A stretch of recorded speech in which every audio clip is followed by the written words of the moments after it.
welcome to the spring semester of Louisiana Focus. I'm Brianna Tebbs. And I'm Logan Onabane. Today we see how last month's federal partial shutdown impacted 2 women in Morgan City. Also, some local high school seniors get to graduate a little earlier due to a scheduling inconvenience by the Cajun Dome. And we talked to some UL students who remember the late Wade Sims of LSU fame. These stories and more on Louisiana Focus. We'll be right back.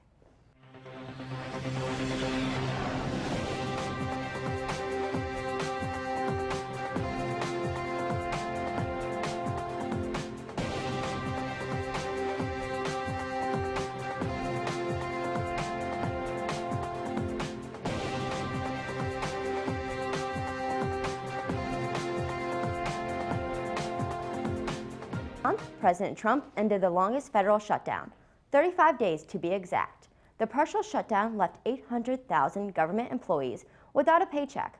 Programs like the Supplemental Nutrition Assistance Program, commonly known as food stamps, also left some worried. Our reporter, Jasmine Evans, visited with 2 Morgan City residents who are still feeling the impact and bracing themselves for the possibility of a second shutdown on February 15th.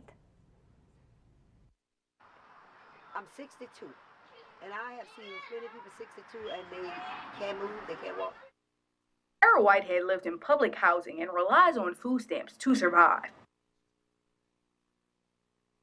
She had to endure a whole month without money for food. I need my nutrition. So it really affects me, it scares me to the point that every time it comes on or something about the shutdown, it worries me. On January 25th, 2019, the government lifted the longest government shutdown in history. The government shutdown stemmed from a lack of funding for President Donald Trump's border walls. I never had a president that had us worried so much, but it's awful. Erin knows that there could be another shutdown this month, and she is scared that her food stamps will run out.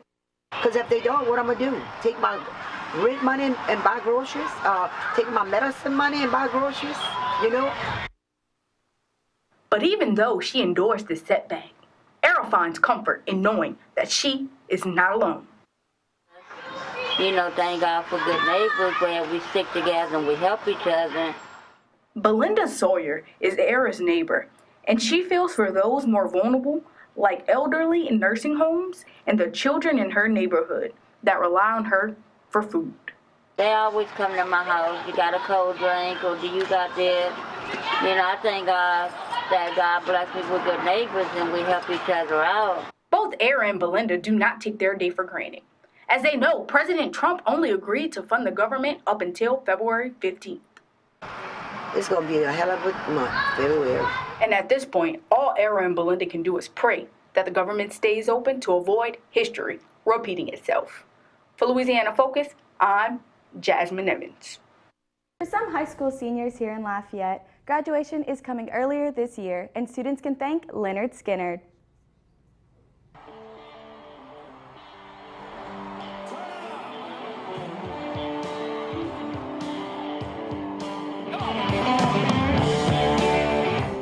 Due to concert opportunities for the Cajun Dome, graduation dates for most Lafayette Parish public high schools has been moved up. We looked at the calendar. There were alternative dates available before the date they selected and after the date they selected. We had an opportunity to do a concert on that Saturday of graduation, so we approached the school board and asked them to please move the date. Pam DeVille, Cajun Dome Director, says the Dome is an economic engine for the community and flexibility is required to sustain commerce. Lafayette's Cajun Dome is the only independent arena in the state. You have to be creative. You also have to take advantage of as many opportunities as you get. So that show was very important to us. A unique opportunity always comes with a little troubleshooting. Fortunately, the Cajun Dome and Lafayette Parish School System solved the situation by ironing out the details, which required instructional hours to be met and reimbursement for invitations displaying the old graduation date. And for graduating seniors, they are more than eager to face life after school just a tad bit earlier. The change in graduation dates affected us, I guess, in a better way than what it could have. I'm happy that they moved it forward and not backwards, and I'm excited to graduate early. The new dates for the Lafayette Parish High Schools will be May 10th, Northside High, David Thibodeau, STEM Magnet Academy. May 11th, Acadiana, Karen Crow, Como, and Lafayette High. For Louisiana Focus, this is Logan Onabane. A few weeks ago, the Ragin Cajun cheer team competed and placed in a national tournament at the Walt Disney World. Our Elizabeth Latino has more. It was the first time the Ragin Cajun cheerleaders have ever placed at nationals. The team placed 8th in the nation, leaving a lot of people shocked, including their own team members. We expected to place pretty well, better than last couple. Better than like a couple of the past years we did it. I wouldn't say we were surprised, but we were pretty shocked, and we were very happy to be a part of all of that and being like 8th in the nation. Brandon Joseph, a member of Ragin Cajun Cheer, says their national recognition boils down to practice, practice, practice. I want to say we did like about 80 hours, over 80 hours. The practice were 2 days, so it was like 2 days every single day. We had a couple breaks on Sunday, and our bodies went through a lot of pain, but it was worth it at the end. As the cliche goes, no pain, no gain.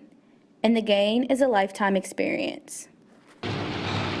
I want to say it was one of the craziest feelings in my life. Being a part of like such an amazing experience, that was fun. Just being 8th in the nation, I like to say that around when I'm walking around campus.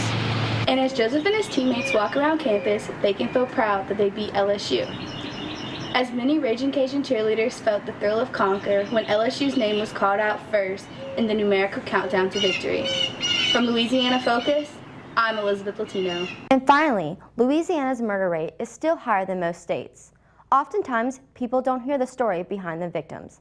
Our Jalen Johnson tells the story of LSU's fallen basketball star, Wade Sims. He was a heavy person, so like, he was always smiling. This is Randy Gladney. He knew Wade Sims for several years, and the shock of his friend's death was too hard to accept.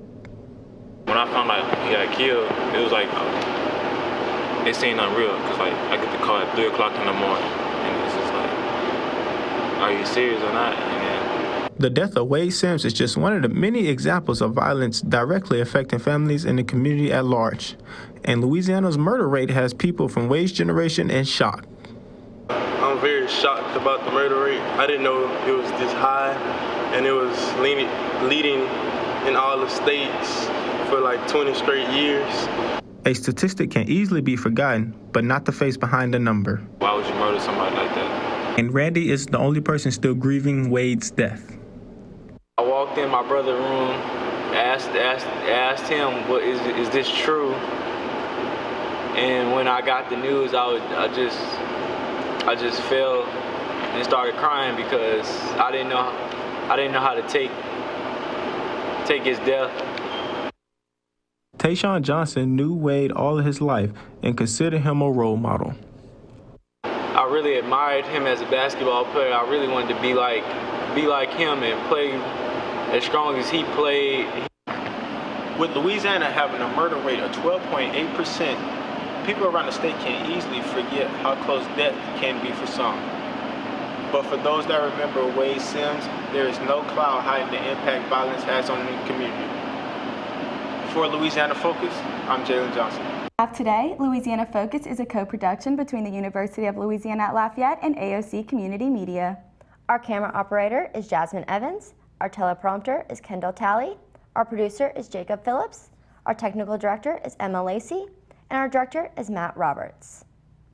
Our faculty advisors are Graduate Assistant Amy Borax and Assistant Professor Patricio Salinas. Join us next Friday for another Louisiana Focus. I'm Logan Onabane. And I'm Brianna Tebbs. Thanks for watching Acadiana.